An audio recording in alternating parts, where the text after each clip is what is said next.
in applying for this facility. We are situated at 51 Albany Road, Hornchurch. The postcode is RM12 4AE. Telephone 079 0479 3019 or email us pastorjoeka@yahoo.com. Get financial support and acquire a degree. 10, 9, 8, 7, 6, 5, 4, 3, 2, 1. Hi and good evening once again. I hope you all had a fantastic weekend and you're welcome to The Mindset with Tony Williams. I'm Tony Williams and I'll be anchoring the show for the next hour. But before then, I'd like to ask how your weekend was. Hope you're enjoying the weather. It's not too often that we have lovely weathers like this in the UK. So we better make the most of it as it is. I could see through the screen I'm getting all black already. It's not like I've been suntanning so much, but the sun has been catching me wherever I am. But glad to have you guys here today. As you know, this is the show where we try to discuss how we could all be the best version of ourselves. And in doing so, we address various topics and mindsets that prevent us from achieving our full potential on planet Earth, or fulfilling our purpose, our wishes, our desires, or our goals. So you're welcome to The Mindset with Tony Williams, and today I want to look at reinventing ourselves. So reinventing ourselves in a way, that means from we find out we look at ourselves in one way, and we're thinking to ourselves, okay, the way I see myself at this current time is not the best way I think I should be, or I'm not at the best place that my heart wants me to be. And where you decide within yourself, or for some people it might be through external situations or circumstances, that there's a better place for you to be than your present state now. So that process of moving from where we are to maybe a good place to a great place is literally that whole process, from that step A to step B and ongoing to the rest of the letters in the alphabet, so to say, is a process of reinventing. I think I looked up the word reinventing in the dictionary, and it said to make or take a step that changes a situation, a circumstances, or a thing to the extent that it makes it completely new or unrecognizable. So as humans as well, we are capable of making those steps. Many of us in the past, or even as we speak, still find ourselves in a bad place or a bad situation or under bad circumstances, and within us is that power, to reinvent ourselves, from where we are into where or into what we want to be. So that's what we're going to be looking at today. As I always say, the lines are open. I'm happy for you guys to call in, and we could sort of brainstorm on these things and address issues that you've had, what you think might have stopped you from changing, or from reinventing your mind, or why you find yourself stagnant in a particular place or particular situation. Or could it be the environment that you're in that is sort of limiting you, and how difficult it is for you as an individual, or maybe even as part of a culture or a gang, or whatever it is that's just holding you captive, literally holding you captive, you know, from breaking out from where you are to where you want to be. Because as an individual, as I've talked so much about the mind over the last sort of few weeks, a couple of weeks, the mindset and the power of our thoughts, you know, within us, you know, which, as I said, we're tripartite, we're mind, body, and soul. Within us, when we have what they call an intuition, which is a little knock on the door of our heart, that that little knock on the door of your heart that this is doom, don't do that, don't do that, don't smoke that extra zoot, don't commit that crime, don't be included in that gang, don't hold yourself up in this particular environment, don't, and we turn it down. That intuition is the better place that we know that that our soul, or our what can I call, our intelligence, our natural intelligence is telling us, or universal intelligence, if you want to call it like that, is telling us that's where we ought to be, or as Christians we'll call it the Spirit of God, is knocking on the door of our heart that that's where we ought to be. So if you turn it down, then there's a reason why you've turned it down. There's a reason, there's something that you're committed to, or there's a lifestyle that you're happy with, or that there's a reason why you've turned it down. And when you every time you turn it down, it literally stops you from going from where you want to be, because within you is everything, as I said in the past couple of weeks, everything within you is everything that you need to become what you want to be. And it's not good enough for it to be within you alone if you're not going to pay attention to it, and the whole idea is to pay attention to those little things, because when you pay attention to those little unctions, or the knock on the door of your heart, then you have what you could call a sort of universal direction, a flow that just comes through.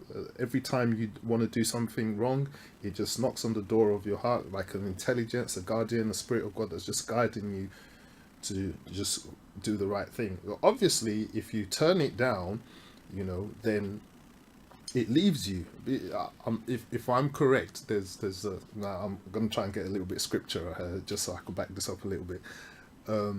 There was a part, I'm sure it was in maybe Second Kings or First Kings, where it was where Elijah, I can't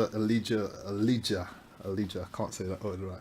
Well, God told him to go to the mountain, and he sort of ran to that he would appear to him, and then he ran into a rock, and then there was a fierce storm, and God wasn't in there, and there was, I think it was fire as well. He was looking out for God in there, that maybe God would appear by fire, maybe God would appear by storm, maybe God would appear by, I'm not sure if I got it right, I'm just paraphrasing it because I can't remember it, or maybe God would come in a big wind.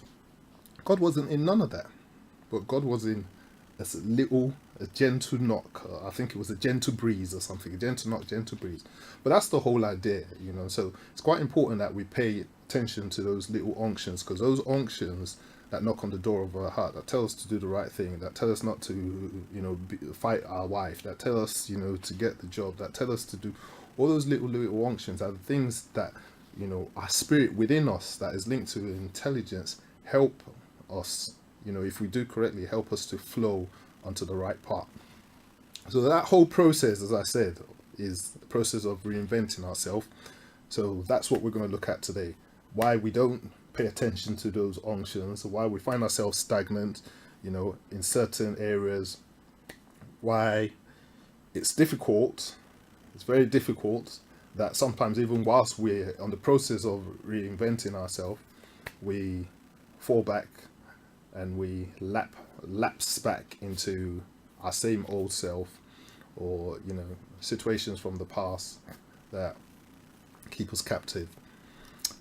So that's it. You're listening to Star Radio, and I'm Tony Williams today, talking about reinventing ourselves. So,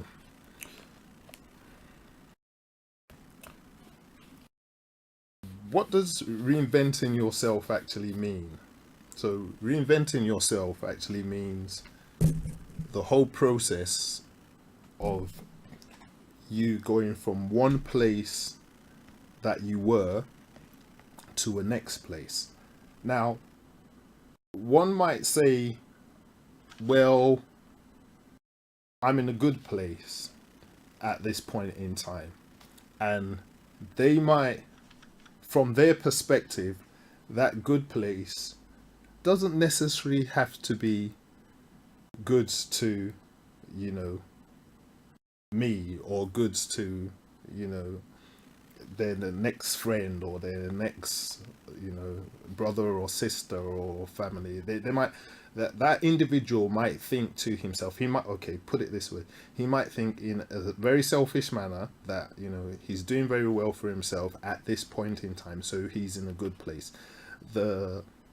All the things that add up to him getting up to those places doesn't necessarily have to be accepted. All the factors that lead up to those other parts, it doesn't necessarily have to be accepted by other people in his sphere, in his sphere. So, but what we're trying to address here is putting all those factors into consideration, assuming to himself or to herself, so they're in a good place, based on the fact that they're doing something maybe not right, or there's some shortcomings, or there's some what we call dodginess in their attitude, or just something that's not working according to the laws of the land or so, but yet they're still benefiting from it properly. So we're talking about a reinvention from that place to a place that is good. So for someone in that instance now, maybe who's not in such a good place, there could be various activities that are stopping them, if we look at it from moving from there to the next level. It could be sort of the financial gain. It could be just the is that the word, notoriety of it could just be people knowing that, oh, this person, he's big in this circle, or it's their social circle. It could be their friends, it could be the recognition that they get. It could be various aspects, but deep down within their self, they know that whatever they're doing could still, would still has its cause and effect. So if things go wrong, there's still going to be repercussions, or consequences, I should say, for whatever their actions are. Now, the whole idea is to try and it doesn't necessarily have to, be something like extremely bad. People struggle with smoking, for instance, and they know within themselves that this smoking is just killing me, or this smoking is not good for me. This smoking is just, I went to the doctor, it's giving me chest pain, it's making me breathless. I could barely run up a flight of stairs, and I'm out of breath.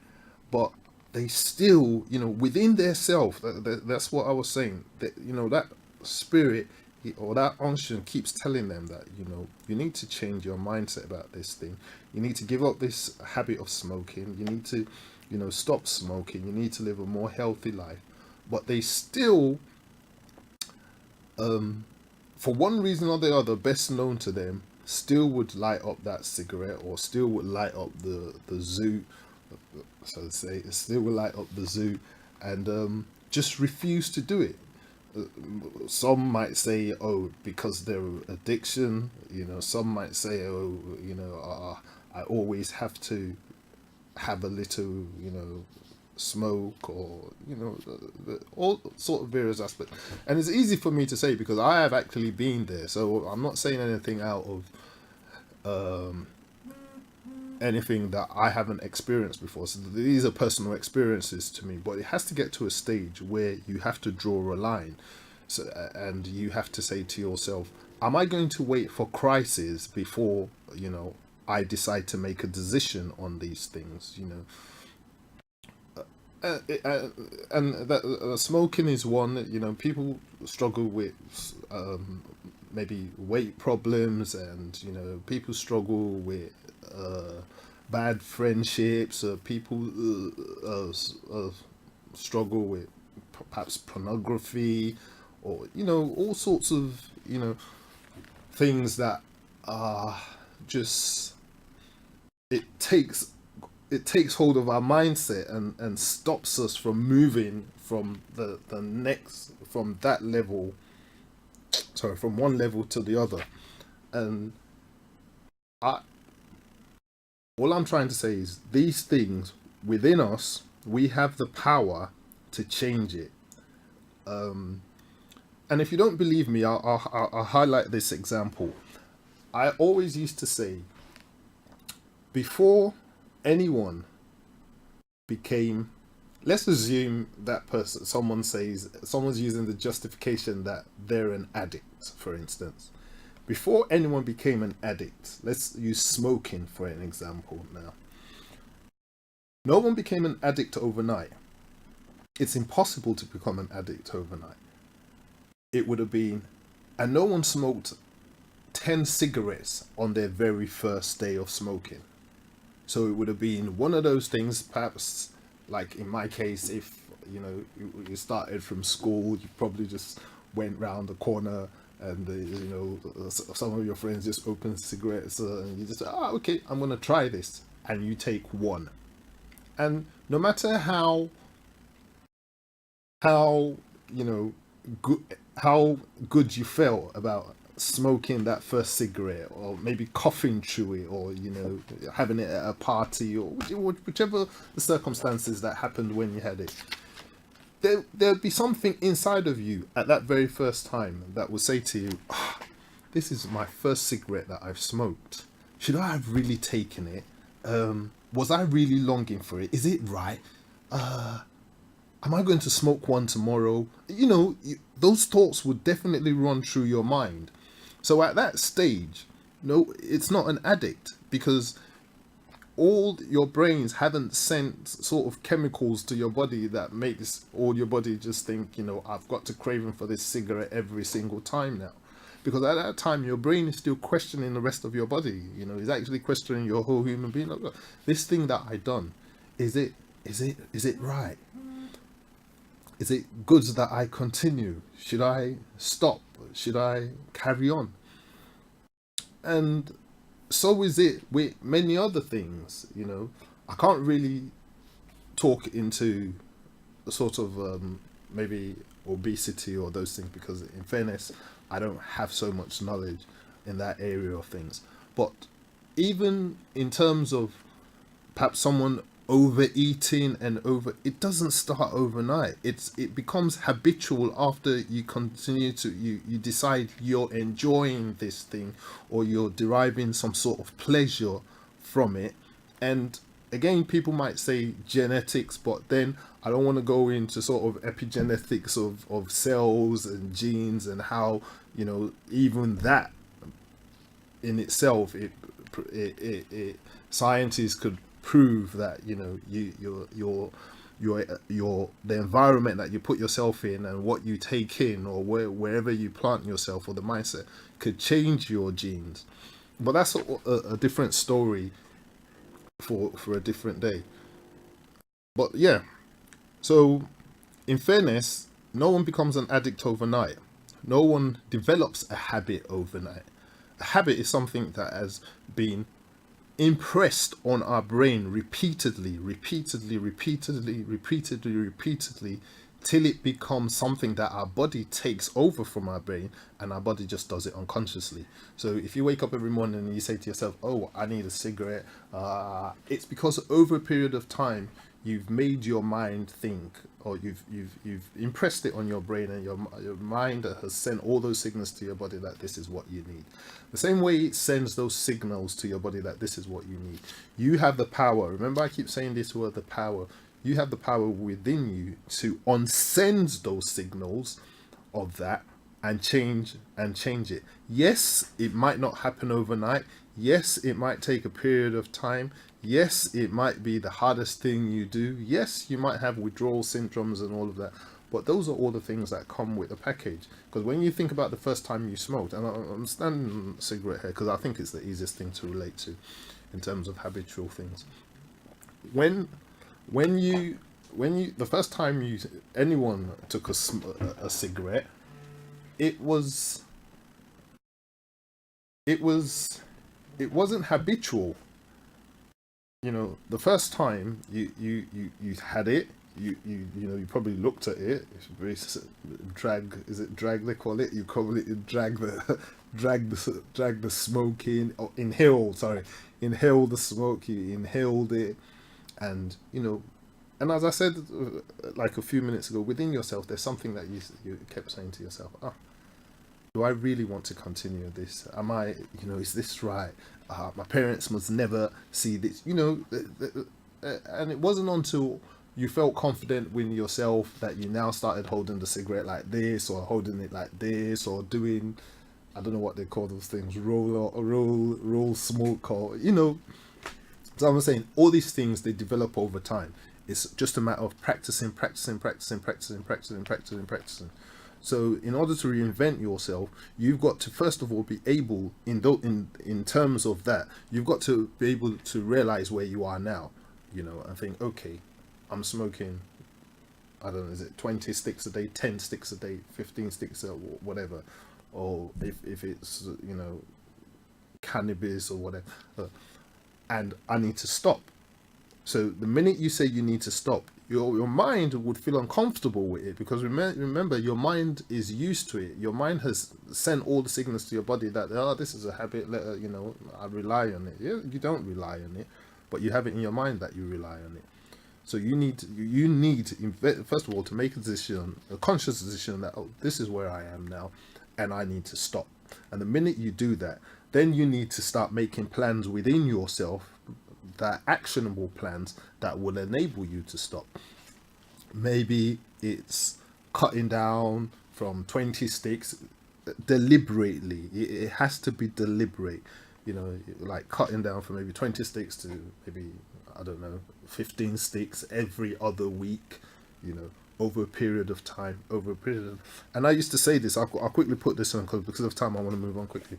When I used to smoke, I used to go and buy cigarettes, and then I would buy, I'm saying cigarette, but yeah, I used to go and buy, and then I'll buy a pack of 20, and because I had made a conscious decision that I say cigarette, but I never smoke cigarette, but so I buy a pack of 20, and I put it in a box, and no, a pack of 20 in a box, sorry, I beg your pardon, and then I would maybe take one box out, and I'll light it up, and I'll be driving and I'll smoke. And I said, but I said I'm not going to smoke. And I'll take the whole box of 20 and I'll throw it out of the window, and then I'll be driving on. And then as I've driven maybe about 10-15 yards up the road, I think, but that's a waste of money, isn't it? And I'll drive back and I'll go and look for the cigarette, and I pick it up. And that's the natural thing. But over a period of time, because I made that conscious decision, I started not only throwing it out, but I started thinking, okay, if I'm going to throw it out, I'm going to just break it in pieces, because at least if I break it in pieces, I'm not going to be able to go, so you have to start making conscious, actionable decisions that would, because remember, it's a habit, and these habits, that they're hard to break, and, it's, as they say, by fire, by force. You need to put in all the efforts. If you consciously make that decision to break that habit, whatever it is, you need to put so if it's if it's obesity, if it's, you know, you find yourself, you know, struggling with certain things, you know, you just have to you have to first of all identify with it, because until you identify with it, until you say to yourself, you know, this is where I am, this is who I am, this is what I'm suffering from, this is what my issue is, then technically everything you say to yourself would be in denial. So you need to first of all identify with it. Once you've identified with it, then you think, okay, maybe every morning a good thing to do, just bring out a paper and say, okay, what plans, what steps can I do today to reduce this thing, or to make this thing a little bit more less of a habit than what it is now. And then you realize that, I beg your pardon, let's just move up here. And then you realize that if you write that thing every single day, or you write it on a daily basis, and you carry that paper away, and you carry that paper with you every day, walking around with it, making sure that you adhere to everything that you've written down on that piece of paper, over a period of time, you realize that you're shedding off skin from those certain habits. It might be sort of friends that you're with. It might be, you know, places you're not meant to go. It might be phone calls you're not meant to pick up. It might be, you know, a limitation on how much time you spend on social media. You know, it might be just deciding to read that book. It might be deciding to, you know, there's so many things that are habitual things that distract us from going from one place to another, or that keep us in one form or shape, and stops us from reinventing ourselves into who we want to be. And we spoke about, so that is about how we see ourselves, you know. So what are the benefits of reinventing yourself? Most of the benefits of reinventing ourselves, we all know, because whatever the picture that you have in mind of who you want to be, or who you admire, or who your mentor is, or who, you know, you aspire to become, or, you know, the goals and the wishes that you want fulfilled in your life, you know the benefits of those things. That's why within you, you're aspiring to do it.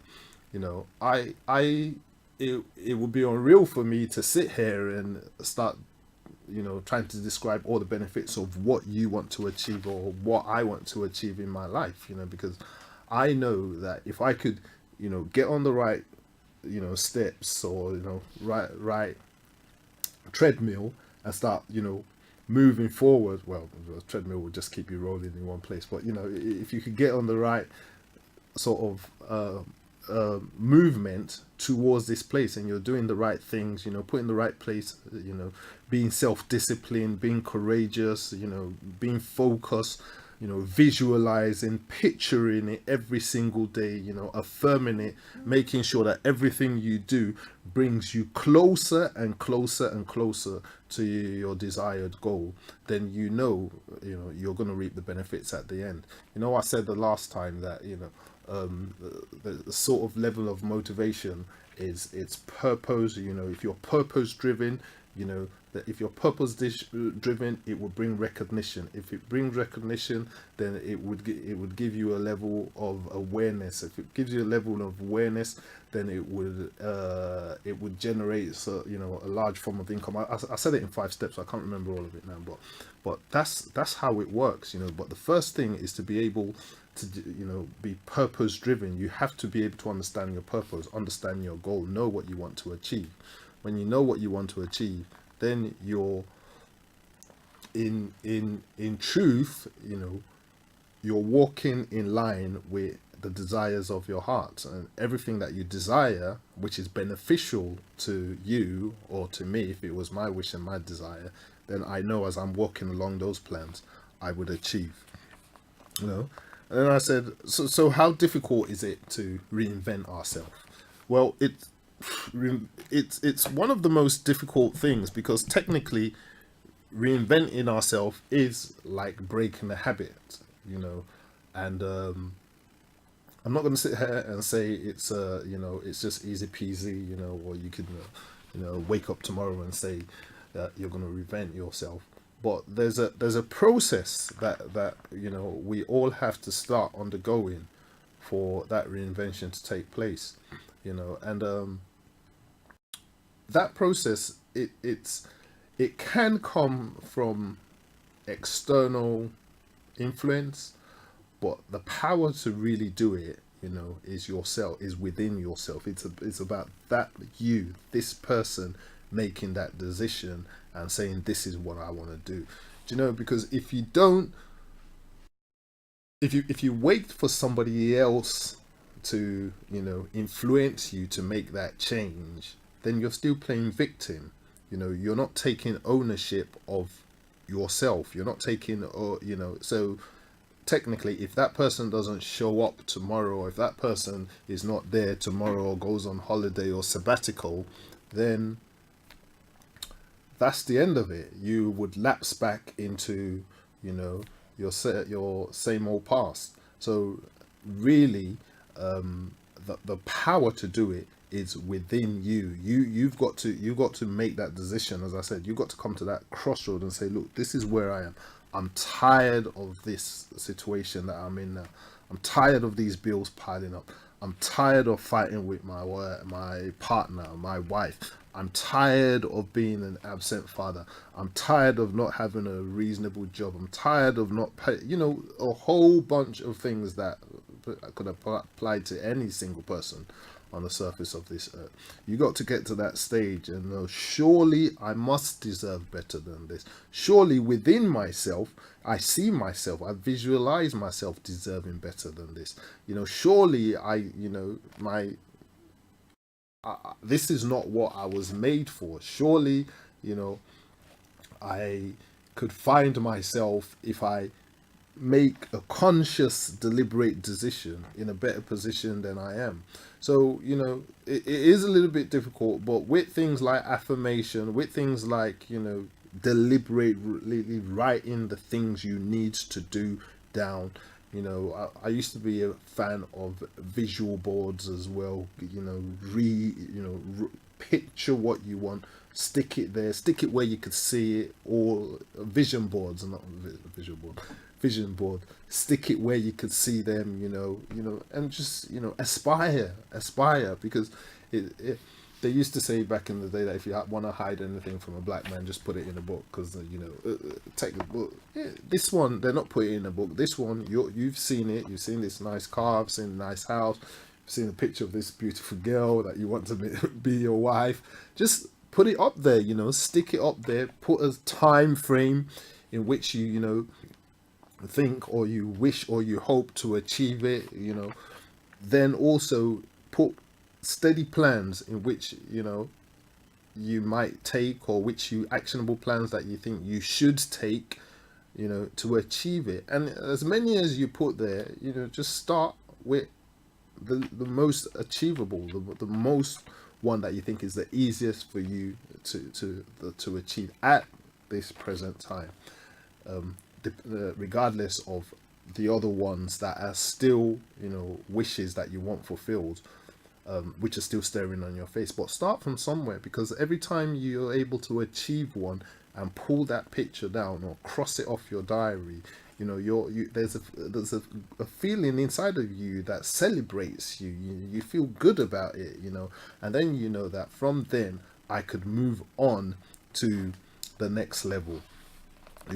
So those were parts of the how we could overcome the difficulties. Affirmations are very good. I'm a big fan of it. You need to constantly say to yourself, because these words that you say, your mind, you say it with your mouth, your ears hears it and transmits it back to your brain and to your mind. And if you say it long enough, it becomes something that's imprinted on your brain, and your brain begins to send chemicals to your body that makes your body, the subconscious mind, which is the body that just does things habitually, make you start feeling and living in that light of what you're saying. So and that's why even scripturally they say the power of life and tongue is the power of death and life is in our tongue.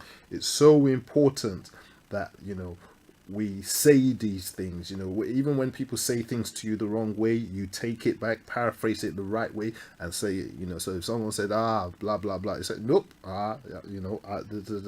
so and you put it in the right context, because you really don't want anything that would have conflict with what the program you have with your mind. That's what they call cognitive dissonance, where your mind says one thing and your body, just does something totally different. So there's a conflict between, what is being, transmitted in your mind and what your body is actually sort of actioning. So really, for everything to be in harmony and for there to be a flow, you've got to always pay attention to everything that comes in, everything that you see with your eyes, everything the thing that you see with your ears.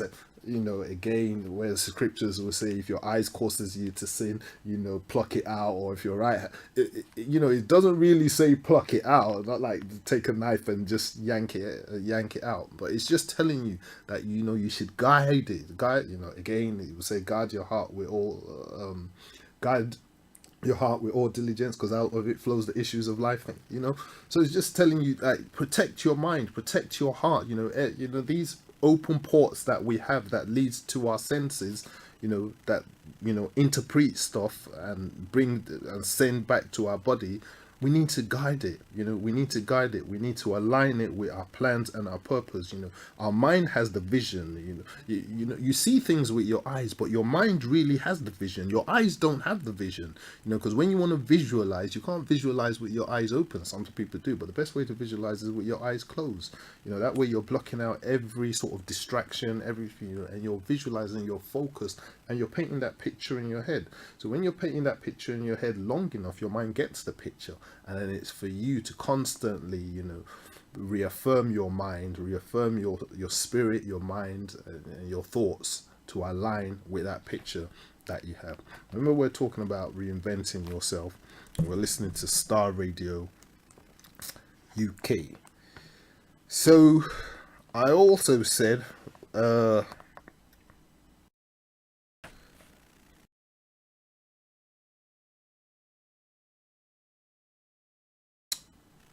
spoke about what the obvious challenges are, and I said, what's the process? And I sort of incorporated that into what the obvious challenges are. But the process really, as I said, is you have to be able to see yourself as you are, however you see yourself. You have to be able to see yourself and identify with yourself. And then you have to understand that the way you see yourself is how it would affect you.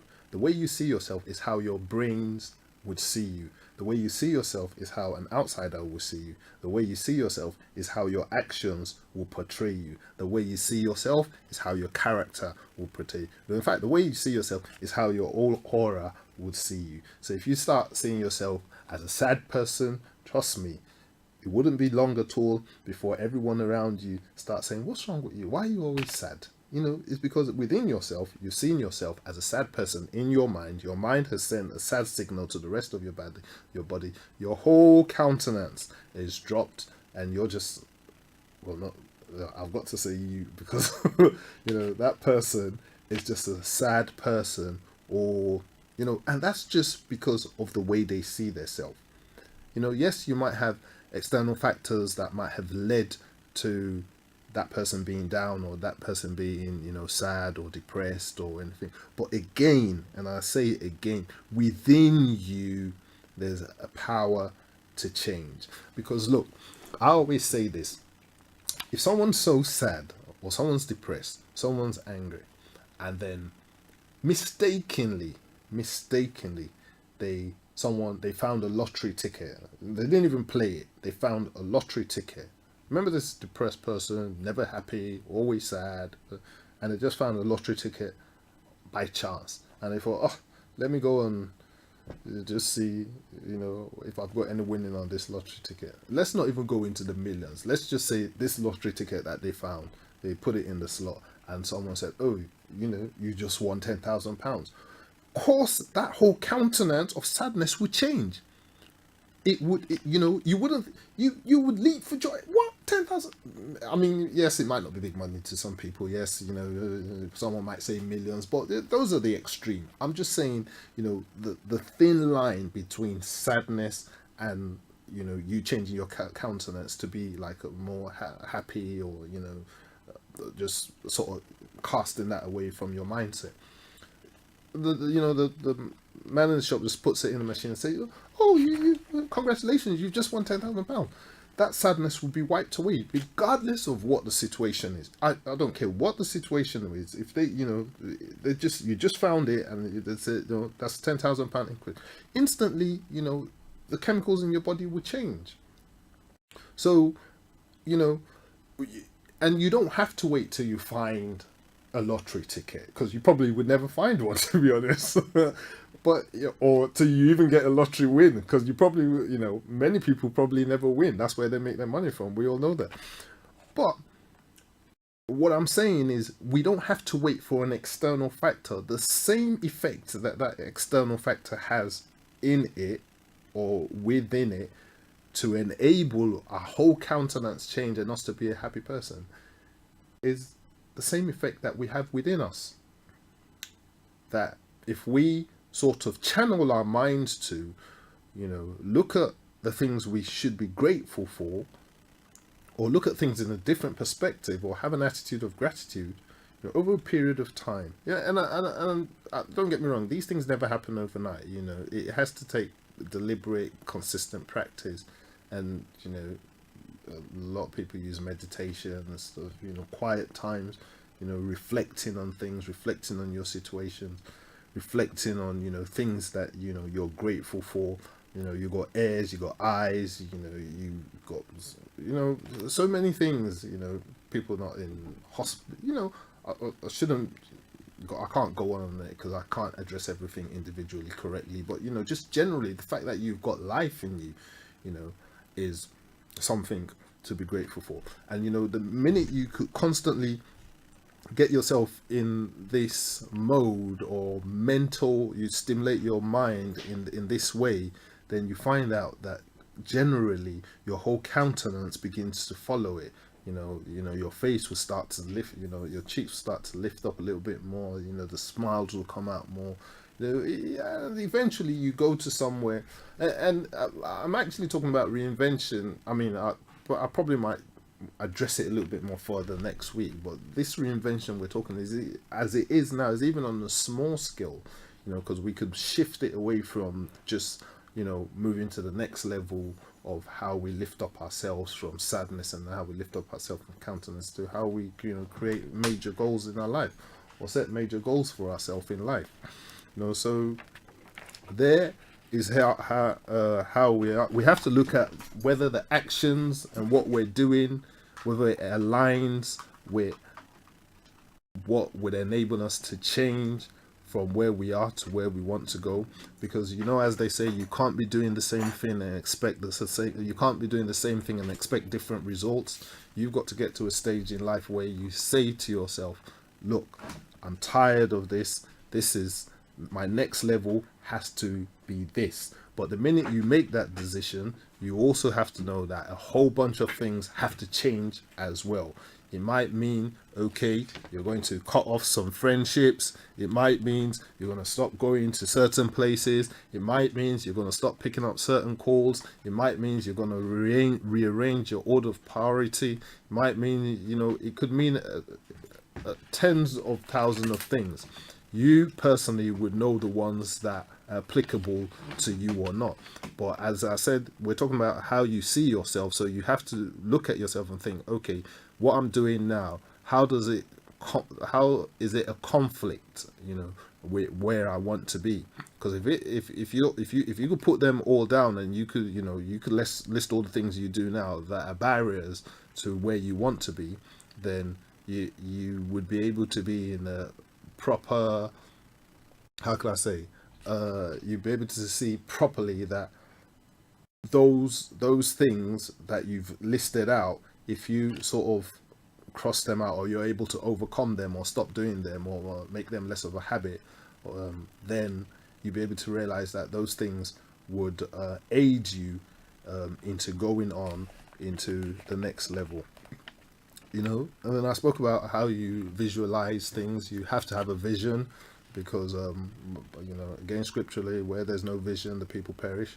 You have to have a vision, because if you don't have a vision, then it's literally like you're, as they say, you're wandering around like sort of headless chickens. You know, that's a graphic description, but you know, you're just wandering around and wandering around.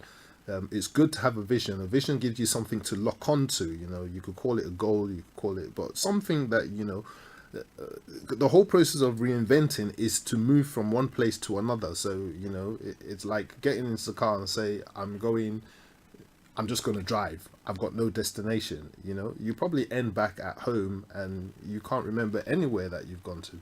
But if you lock in a destination into your sat nav, or you know, to where you're going, then you'll be able to say that, okay, this is where I'm going. You'll be able to know halfway when you get there. You'll be able to know how far you know, it's going to take for the other half to get there. If there's distraction or roadblocks, you'll be able to think, okay, I might want to turn left, I might want to turn right, I might want to sit in the traffic. The decision's totally yours, but at least it gives you somewhere and some place that you decide to go. And in terms of visions, you know, in coaching, we used to use this model that they call the GROW model, which means goals, which is the vision. You know, obviously you visualize your goal. Then obviously your present R, which means the reality, your present reality. You have to look at your current situation and think, okay, how would this is my current situation, this is my current reality, what exactly do I need to change, or what is it that I need to put in place to enable me, you know, at least begin the steps that would lead me to my vision, or that would lead me to my goal, or that would lead me to the wishes I want fulfilled. Then O, which is obviously options, and options is, okay, what are the options that I could take? This is my reality, and within this reality, there's so many things that are holding me back. There's so many things that are preventing me from moving towards my desired goal and outcome. Okay, but what are the options that I could take to enable me, you know, navigate to this place that I want to be? And then you've got to consider, do I have to change friends? Do I have to change the situations? Do I have to read more for the exam? Do I have to, you know, lock off TV? Do I, you know, in terms of relationship, do I have to communicate a little bit better with my, you know, my partner? Do I have to be more patient? Do I have to be more tolerant, compassionate, forgiving? You know, all sorts of options that are in place. And, you know, when the last one, which is W, because the GROW model is GROW, the last one is the way forward or way out. You realize that once you consider all this, you begin to start finding ways out, you know, because as I said, if you take a piece of paper, as I said earlier on, and you have a problem or challenge that's in front of you, and you write down on that piece of paper first thing in the morning, what are the 5 things I could do today that could help me take a step forward to solving this problem? Do you know, if you don't get up from your seat until you complete those 5 things, you would know that within yourself, your you know, the front part of your brain, you know, the frontal lobe, it has gone out and it's looked for a solution. So that problem that you might have thought to yourself, oh, it's so big, you know, you've turned that problem into a project, because by yourself, without no external force, within yourself, you've written down 5 things as steps and solutions to you solving this problem. And you know, that wasn't you getting phone calls from a friend or some coach coming to you or some mentor. You just wrote it down yourself. So technically that problem now has become a project, because you know these 5 things that you've written down, if you begin to work on it, it's a project into solving that problem into a solution. So yes, you have to be able to visualize it and know, you know, the right steps to take, plan accordingly to enable you to gain the desired outcome on what you want. I spoke about I wrote down external circumstances, but I think I've highlighted a few bits and pieces on there, you know. And then I think our perception is very important. You know, if you want to reinvent yourself, you've got to begin from the starting point as perceiving yourself as something else, as someone else. It's as simple as that. Because if you still perceive yourself as the old person, then there's no way that change is going to come. You've got to, in your mind, you've got to begin to visualize yourself as somebody else. You've got to begin to visualize yourself from the end point. Like they say, a goal starts from the end coming forward. Yeah, a goal starts from the end coming backwards. It doesn't go from forward to the goal. So really, you've got to visualize the goal, and then once you visualize the goal, then you trace the steps back to yourself, and it makes it easier for you to attain. We're listening to Starr Radio. I hope you had a fantastic evening. Obviously, because of time, I wouldn't be able to continue. But next week, hopefully, we might address this topic a little bit more and shed more light on it. Until then, I hope you have a fantastic weekend, a fantastic week ahead. And see, I make it seem like it's still the weekend. And God bless. Thanks for listening. Thanks for listening. Thanks for listening. Thanks for listening. Hi there, this is CJ Buckman, your life coach. And whenever I'm in London, I listen to Starr Radio UK right here. But guess what? You can listen to wherever you are.